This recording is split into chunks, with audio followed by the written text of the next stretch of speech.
সনাতন ধর্মাবলম্বীদের সর্ববৃহৎ ধর্মীয় উৎসব শারদীয় দুর্গাপূজা অবাধ, সুষ্ঠু ও সুশৃঙ্খলভাবে উদযাপনের লক্ষ্যে সোনারগাঁও উপজেলার বিভিন্ন পূজা মণ্ডপ পরিদর্শন করেছেন সাবেক প্রতিমন্ত্রী ও বিএনপির জাতীয় নির্বাহী কমিটির সদস্য অধ্যাপক মোহাম্মদ রেজাউল করিম।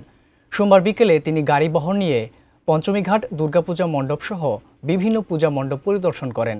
পরিদর্শনকালে তিনি দুর্গাপূজা মণ্ডপ কমিটির নেতৃবৃন্দের সঙ্গে কুশল বিনিময় ও পরিদর্শন বহিতে স্বাক্ষর করেন। এ সময় সঙ্গে ছিলেন পৌরসভার বিএনপির সাবেক সাধারণ সম্পাদক রফিকুল ইসলাম, ইঞ্জিনিয়ার মমিনুর রহমান, নূরে ইয়াসিন নোবেল, আশরাফ মোল্লা, পনির হোসেন, নজরুল মোল্লা, হাজি পিয়ার হোসেন নয়ন, রফিকুল আলম সহ বিএনপি ও সহযোগী সংগঠনের নেতৃবৃন্দ। এই কথা মনে রেখেন, আমাদেরকে সবাইকে পাহারা দিতে হবে, কারণ সংখ্যায় কম। আমরা যদি না দেখি তাহলে ওনাদের অসুবিধা কেউ করতে পারে আজকে, কারণ অনেক দুষ্কৃতি বাইরে হয়ে গেছে।